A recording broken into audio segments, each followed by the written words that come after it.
एक बार जितने भी डिस्टिंक्शन टेस्ट है ये सारे देख लेते हैं। इसके अंदर फर्स्ट टेस्ट आ जाता है, कितना है टोटल, 1 2 3 4 5 6 7 8 9, टोटल 9 इंपॉर्टेंट है। ठीक है, ये देख लेते हैं। सबसे फर्स्ट है लुकास टेस्ट। लुकास टेस्ट में अगर अपने को देखना है डिस्टिंक्शन बिटवीन, क्या डिटरमाइन, डिस्टिंक्शन बिटवीन मतलब अपने को क्या चीज़ पता लगानी है, 1 डिग्री 2 डिग्री 3 डिग्री अल्कोहल को पता लगाने के काम में आता है ये। इसमें रिएजेंट अपन लोग ले लेते हैं कॉन्सेंट्रेटेड HCl और एनहाइड्रस AlCl3। ठीक है, इसमें क्या करना पड़ता है, OH हटाओ, क्लोरीन लगाओ और पानी, मतलब ये और पानी बन जाता है इसके अंदर। मतलब ये रिएक्शन इसकी ऐसी होती है, ROH प्लस HCl, और अगर आपने इसको ZnCl2 के साथ रिएक्शन करवा रखी है तो अपना बन जाएगा RCl प्लस का H2O। इस टाइप से बन जाता है। और ये जो H2 हो जाता है ना, ये इमिसिबल होता है, इमिसिबल लिक्विड हो जाता है। ठीक है, इसमें अगर 3 डिग्री है तो इमीडिएट टर्बिडिटी आ जाएगी, 2 डिग्री है तो turbidity after some time, 1 degree है तो नो टर्बिडिटी। AgNO2 टेस्ट के अंदर क्या हो जाता है, हेलो एल्कीन या फिर हेलो एल्रीन है, ये अपन पता लगाने के लिए इसका इस्तेमाल करते हैं। रिएजेंट इसमें हो जाता है AgNO2, AgCl वाइट PPT का डिटेक्शन होता है। मतलब ये पूरा प्रोसेस करने के बाद की चीज़ है। अपने को क्या पता लगाना है, हेलो एल्कीन है या फिर हेलो एल्रीन है या नहीं है।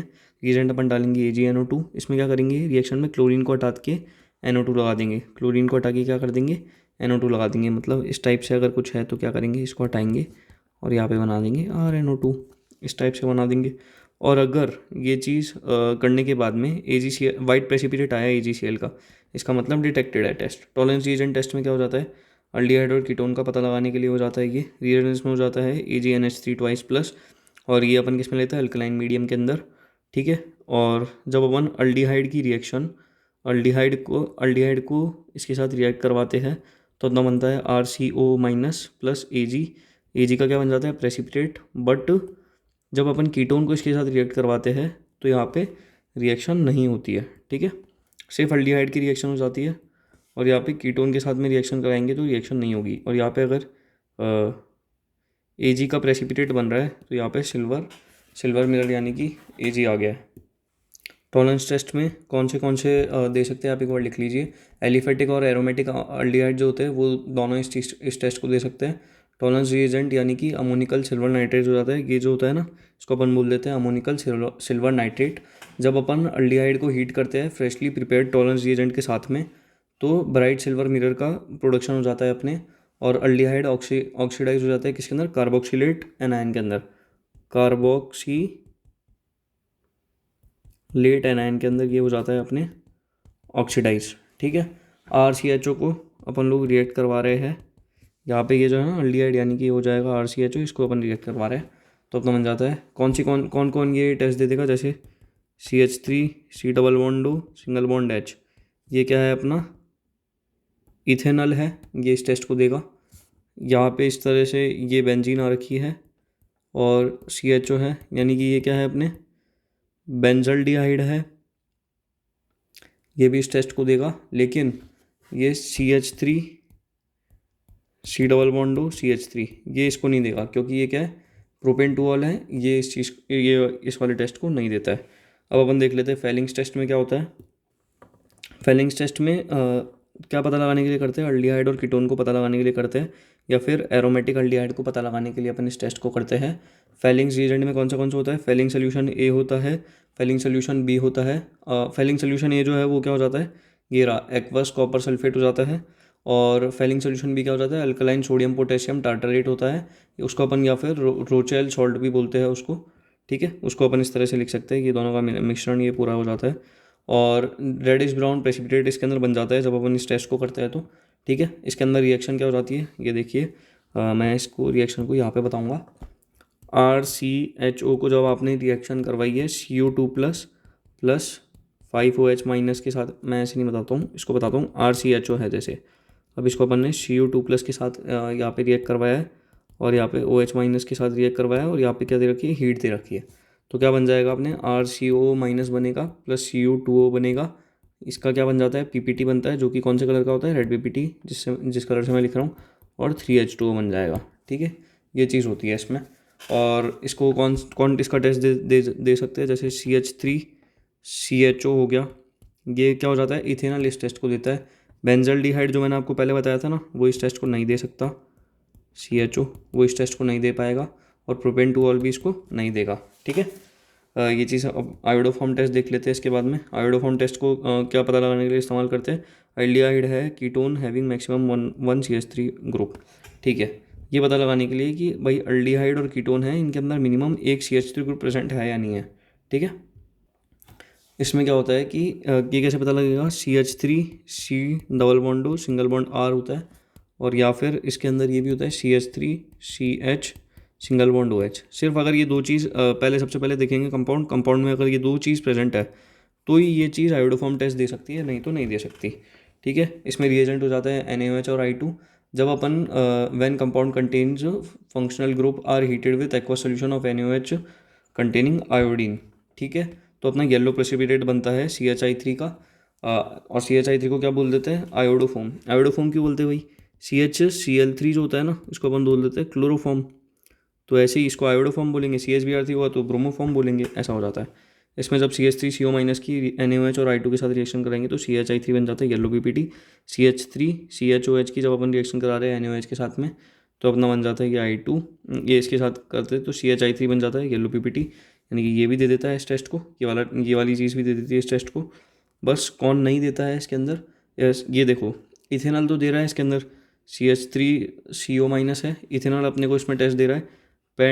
ये पेंटेन 2 भी अपने को इसमें टेस्ट दे रहा है। पेंटेन 2 इसमें वो भी टेस्ट देगा, लेकिन सिर्फ पेंटेन 3 नहीं देगा। जैसे पेंटेन 2 क्या हो जाएगा, ये देखते हैं। CH3 CH2 CH2 C double bond O CH3। अब इसमें ये ग्रुप प्रेजेंट है ना, तो ये टेस्ट देगा। सिंपल सा फंडा है, ये पूरा टेस्ट देगा। पेंटेन 3 क्या हो जाता है? पेंटेन 3 ये टेस्ट नहीं देगा। क्यों नहीं देगा? जैसे CH3 CH2 C double bond O single bond CH2 CH3 इस तरह का है। तो अब इसके अंदर भाई CH3 का है, ये बताओ पहले। यहाँ पे पास में CH3 कनेक्टेड होना चाहिए ना, इसलिए ये टेस्ट नहीं दे रहा। समझ में आ गया? NaHCO3 टेस्ट देख लेते हैं अब इसके अंदर। NaHCO3 टेस्ट अपन क्यों कराते हैं? ये पता लगाने के लिए कि RCOH और फिनॉल प्रेजेंट है, RCOH और एस्टर प्रेजेंट है कि नहीं। ठीक है, इसमें रिएजेंट हो जाते हैं NaHCO3 या फिर सोडियम बाइकार्बोनेट भी बोल देते हैं इसको अपन, सोडियम बाइकार्बोनेट देते हैं। ठीक है, इस टेस्ट में क्या होता है कि जो कार्बोक्सिलिक एसिड होता है ना, वो रिएक्ट करता है बाइकार्बोनेट के साथ में, और वो प्रोड्यूस करती है brisk effervescence due to liberation of CO2 निकलने की वजह से ये क्या प्रोड्यूस करता है? ब्रिस्क एफरवेसेंस, मतलब इस टाइप की स्मेल आती है। ठीक है, जब अपन लोग RCOH को NaHCO3 के साथ रिएक्ट कराते हैं तो अपना बन जाता है RCOONA और CO2 अपने रिलीज हो जाता है। RCONA क्या है? ये है सोडियम सॉल्ट ऑफ एसिड। इसको इथेनोइक एसिड भी देता है। जैसे इसको कौन कौन देता है भाई, ये बता देता हूँ यहाँ पे आके। देखो कौन, फर्स्ट तो हो गया अपने CH3 COOH, यानी कि ये क्या हो जाता है? इथेनोइक एसिड, ये इस टेस्ट को देता है। सेकंड, बेंजीन के ऊपर COOH, बेंजोइक एसिड हो गया ये वाला। बेंजोइक एसिड भी भाई अपने इस टेस्ट को दे देता है। थर्ड, फिनॉल अपने इस टेस्ट को नहीं देता है। कौन देता है कौन नहीं देता है याद रहना चाहिए। फिनॉल अपने इस टेस्ट को नहीं देता है। ठीक है, अब देख लेते हैं 2,4-DNP test, dinitro DNP 2,4-DNP test के अंदर डाइनाइट्रोफिनाइल होता है क्या? ये डाइनाइट्रोफिनाइल हाइड्रोजन हो जाता है इसके अंदर। ये अपन टेस्ट करते हैं एल्डिहाइड और कीटोन का पता लगाने के लिए, या तो एल्डिहाइड होगा या तो कीटोन होगा। ठीक है, ये पता लगाने के लिए रिएजेंट इसके अंदर ये हो जाता है। ये जो दे रखा है वही रिएजेंट होता है इसके अंदर। इसी को बोलते हैं अपन 2 डाइनाइट्रोफिनाइल हाइड्रोजन का रिएजेंट। जब अपन इसकी C डबल बॉन्डों के साथ रिएक्शन करवाते हैं, ये देखो ये C है, तो यहाँ पे ये लग रखा है, ये C है, ये डबल बॉन्डो है। इसके साथ अपन ने अगर इसकी रिएक्शन कराई है H2SO4 और अल्कोहल की प्रेजेंट्स के अंदर, या फिर इस टाइप से कराइए, तो इसमें से कुछ नहीं करना, पानी निकालना है, तो ये चीज़ बन जाती है। तो इतना याद रखने की ज़रूरत नहीं है, ये सिर्फ अपने को पता चलना चाहिए कि ऑरेंज रेड PPT बनता है इसमें। ऑरेंज रेड PPT या फिर ऑरेंज येलो PPT बन जाता है 2,4-DNP टेस्ट के अंदर। अब देखते हैं अपन Baeyer's reagent test. Baeyer's reagent test या फिर इसको ब्रोमीन वाटर टेस्ट भी बोलते हैं। ये क्या चीज़ का पता लगाने के काम आता है? डबल या फिर ट्रिपल बॉन्ड प्रेजेंट है क्या स्ट्रेट चेन के अंदर। ठीक है, ये का पता चलेगा अगर ये रिएक्शन कराने पे ये डीकलराइज हो जाता है तो ये टेस्ट में पास है। कार्बन C नेगेटिव को जब अपन लोग Br2 के साथ रिएक्शन करवाते हैं तो अपना ये बन जाता है कलरलेस। अब मैं इसकी थोड़ी आसान रिएक्शन बताता हूँ इसको, ताकि आपको समझ आए। जब अपन ब्रोमीन वाटर को ऐड करते हैं किसी सोल्यूशन के अंदर जिसमें फिनोल कंटेनिंग सोल्यूशन के अंदर, तो ब्रोमीन वाटर क्या हो जाता है, डीकलराइज हो जाता है या फिर वाइट प्रेसिपिटेट बनाता है। डीकलराइज या फिर वाइट प्रेसिपिटेट भी बना सकता है ये चीज़। अब जैसे अपन जब इसकी रिएक्शन करवा रहे हैं, ये क्या है अपना फिनॉल है भाई। फिनॉल की अपन ने रिएक्शन कराई है 3Br2। ये मतलब यहाँ पे मैं ऐसे लिखना पसंद नहीं करता, थोड़ा एरो के ऊपर लिखते तो समझ में आता है कि भाई रिएजेंट है। ये देखो Br2H2 के साथ रिएक्शन करा दी अपन ने, तो यहाँ पे ये बन जाएगा अपने पूरा का पूरा, यहाँ ब्रोमीन लग जाएगा, यहाँ पे भी ब्रोमीन लग जाएगा और यहाँ पे भी ब्रोमीन लग जाएगा और यहाँ पे OH लग रखा है। ठीक है, ये पूरा अपने बन जाता है 2,4,6 ट्राइब्रोमोफिनॉल बन जाता है और ये वाइट प्रेसिपिटेट बनाता है। ठीक है, प्लस 3HBr भी रिलीज़ करेगा ये वाला, ऐसा होता है। तो डीकलराइज हो जाता है या फिर वाइट कलर हो जाता है या फिर कलरलेस हो जाता है। एजोडाइट टेस्ट देख लेते हैं। ये क्या पता लगाने के काम आता है कि एलिफेटिक या फिर एरोमेटिक अमाइंस प्रेजेंट है या नहीं है। इसके अंदर HNO2 का अपन लोग यूज़ करते हैं, HNO2 का यूज़ कर लेते हैं और डिटेक्शन, ये देखो इसकी ये वाली रिएक्शन हो जाती है इसके अंदर कि N double bond N single bond Cl, इस टाइप से। इसमें इस रिएक्शन को थोड़ा आसान करके यहाँ पे बता देता हूँ ताकि अपने को दिक्कत ना हो। ये क्या बताने के काम आता है, 1 डिग्री एरोमेटिक अमाइन को पता लगाने के काम आता है। ये क्या चीज़ है ये बताओ सबसे पहले तो तुम। ये है अपनी एनिलीन।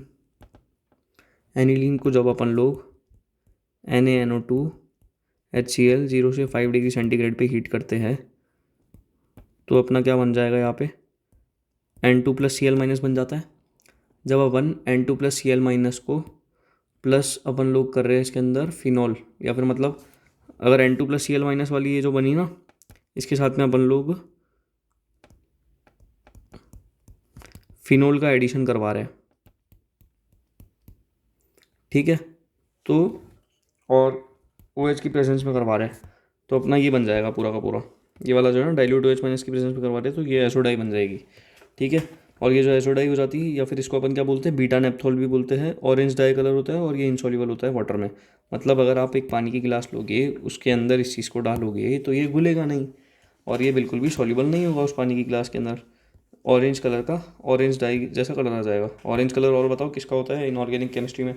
एक क्वेश्चन पूछता हूँ चलो, ऑरेंज कलर किसका होता है, K2Cr2O7 का या फिर KMNO4 का? कमेंट में बताना है ना। ठीक है, थैंक यू सो मच।